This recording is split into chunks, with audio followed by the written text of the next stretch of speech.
Olá, queridos, boa noite a todos vocês. Eu sou o pastor Luiz Almeida, pastor da Paz Church de Santarém, junto com uma equipe poderosa de pastores. E olha só, estamos tão felizes com você que está participando dessa primeira noite da Casa de Paz. Nós vamos ter muitas casas de paz, são centenas de casas de paz acontecendo esse mês. Vão ser 4 sessões poderosas que eu tenho certeza que o Espírito Santo vai nos visitar e fazer coisas extraordinárias. Então, todos vocês são bem-vindos. Fique agora com a primeira ministração com o nosso querido pastor Abe Uber.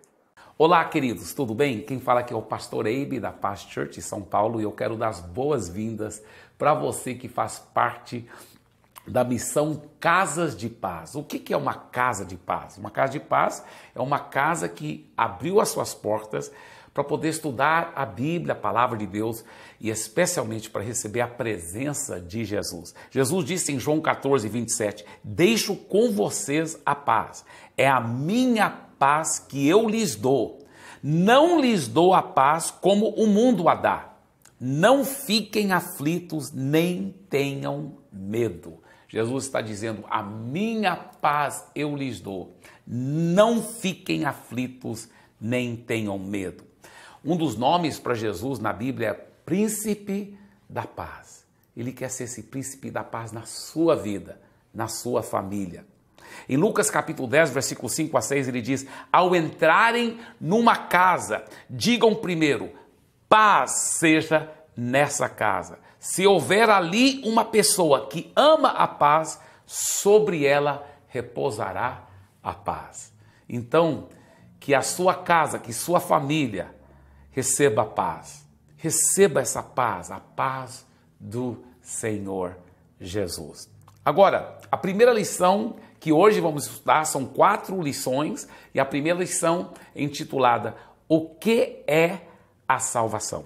O que é a salvação? Salvação, no original no grego, que foi escrito no Novo Testamento, quer dizer ser completo em todas as áreas, espírito, alma e corpo. Inclui o perdão dos pecados e a vida eterna, que é o mais importante, mas inclui também a transformação da vida, inclui a pessoa ser curada das enfermidades, inclui também ela ser protegida do mal em Jesus. Para entendermos a salvação, temos que primeiro entender o amor de Deus. O amor de Deus. Há uma estampa de camiseta que diz, Deus não gosta de feios. Isso é uma grande mentira. Isso é uma grande mentira. Ainda bem que é uma mentira, porque todos nós, espiritualmente falando, somos feios. A Bíblia fala que todos já pecaram e são carentes da glória de Deus. Ainda bem que Deus nos ama, mesmo sendo feios espiritualmente, feios por dentro. Deus nos ama infinitamente. Olha esse texto da palavra de Deus. Porque Deus amou o mundo de tal maneira que deu o seu Filho unigênito, para que todo que nele crê não pereça, mas tenha a vida eterna. Porque Deus enviou o seu Filho ao mundo não para que condenasse o mundo, mas para que o mundo fosse salvo por ele. Deus não nos ama pelo que a gente é ou pelo que a gente faz. Não depende dos nossos méritos para Deus nos amar. Ainda bem, porque nós todos já falhamos muito. Deus nos ama, sabe por quê? Porque é a própria natureza de Deus nos amar. Então, mesmo que você e eu já pisamos na bola muito, a boa notícia é que Deus nos ama assim mesmo. Ele tem um amor infinito por nós. E por causa desse amor que nós podemos ter a salvação. 1 João capítulo 4, versículo 8, diz o seguinte, Deus é amor, é a natureza dele, esse amor infinito, esse amor sobrenatural. Isaías 49, versículo 15, diz o seguinte, isso está na Bíblia Sagrada, olha só, haverá mãe que possa esquecer seu bebê, que ainda mama, e não ter compaixão do filho que gerou? Ele está falando, existe alguma mãe que possa esquecer do bebê que ainda está mamando e ela não ter compaixão do filho dela? ou da filha dela?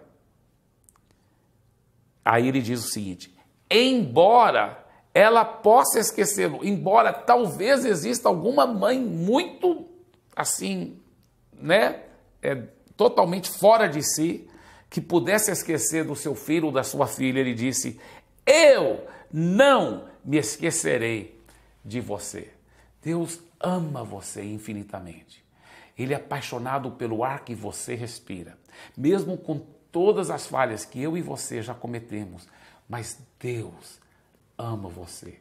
Ele está pronto para perdoar e para transformar a sua vida. Salvação é mais do que você receber o perdão de pecados, que é o mais importante, você ter a vida eterna, ir para o céu. Mas salvação é ser transformado por dentro, ser transformado pelo amor de Deus. Agora, a Bíblia mostra em Romanos 6, 23, que o salário do pecado é a morte. Então, Deus deu para o ser humano o livre-arbítrio. E, infelizmente, o ser humano, eu e você, todos nós, escolhemos muitas vezes o caminho errado. O caminho de não seguir a Deus. Muitas vezes fomos egoístas. Nós mentimos, nós já falhamos nas nossas vidas. A Bíblia fala que todos já pecaram e são carentes da glória de Deus.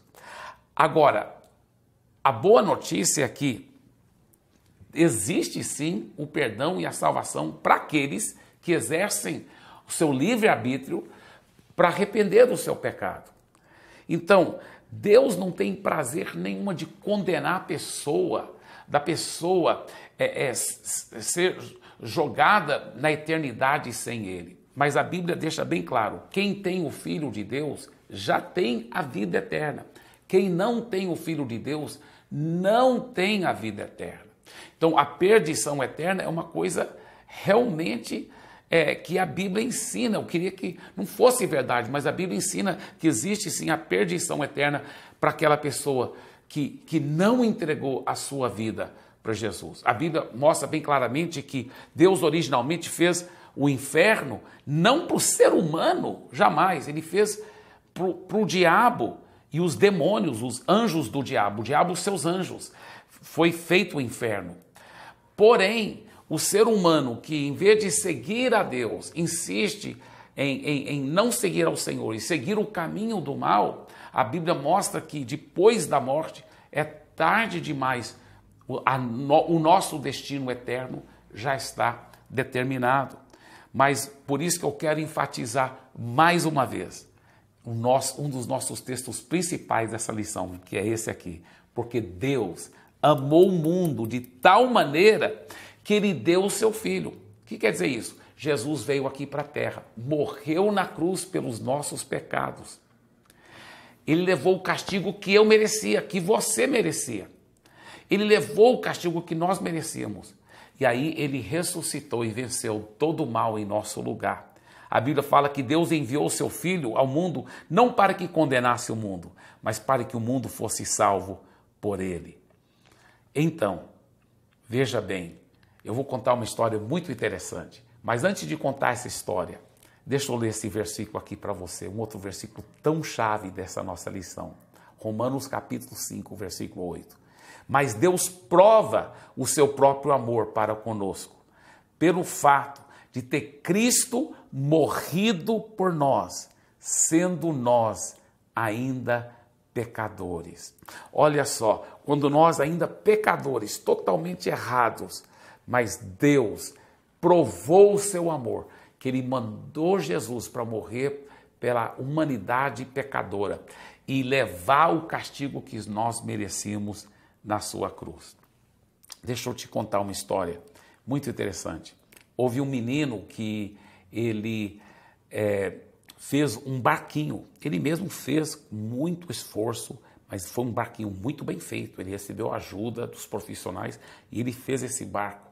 Muito bonito esse barco. Esse barco realmente não só flutuava, mas era muito bonito dentro da água. Ele gostava, era o brinquedo dele favorito. E ele brincando um dia lá no mar, no rio e tudo no mar, de repente as ondas foram e foram levando, e aí estava muito fundo e não podia ir atrás. Ele ficou tão triste, Certo dia ele estava andando na cidade e viu na vitrine de uma loja o barco que ele fez, o barco dele. Ele foi entrando na loja, falou para o dono da loja: esse barco é meu, eu que fiz esse barco, ele é meu. O dono falou: você não pode provar que você fez esse barco. Não, mas eu perdi no mar, você não pode provar isso. O dono da loja disse: eu que comprei esse barco, eu comprei esse barco. Então, se você quiser esse barco, você vai ter que comprar também. E era muito caro. Mas o menino guardou o dinheiro, foi pedindo ajuda dos outros, do pai e da mãe, foi vendendo outros brinquedos que ele tinha, até ele ter todo o dinheiro necessário.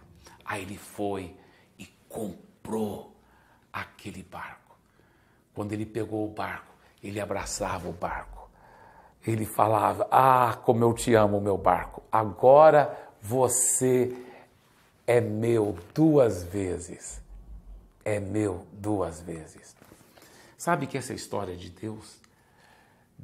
Deus te criou, assim como o menino havia criado aquele barco.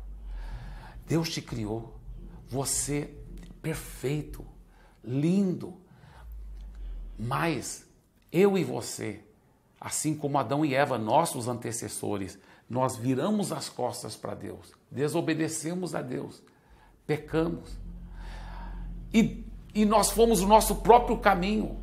Pelos caminhos da vida, nós nos perdemos, muitas vezes nos machucamos e machucamos outras pessoas. E nos tornamos até, às vezes, objetos, como se fosse escravizados pelo pecado, igual aquele barco que era como se fosse um objeto agora à venda. Mas o que Deus fez? Ele morreu por nós. Derramou o sangue do seu Filho Jesus por nós. E Ele entregou a sua vida para comprar a gente de volta. Agora Ele nos abraça e disse: você é meu 2 vezes. Eu te criei e agora eu te comprei de volta. Você é meu. Eu te amo. A Bíblia fala: Deus prova o seu amor para conosco, pelo fato de ter Cristo morrido por nós, sendo nós ainda pecadores. E Lucas 19:10 diz: porque o Filho do Homem veio buscar e salvar o perdido. Meu querido irmão, minha querida irmã, saiba que Jesus te ama mais do que você pode imaginar. E Ele está estendendo as mãos e dizendo: a salvação, a vida eterna é para você. É só você receber. Talvez você diz: pastor, como que posso receber essa salvação? Então, nessas lições da Casa de Paz, nós vamos estar aprendendo. E agora também, o seu facilitador aí no seu grupo vai estar explicando melhor como receber Jesus como seu Salvador. Deus abençoe.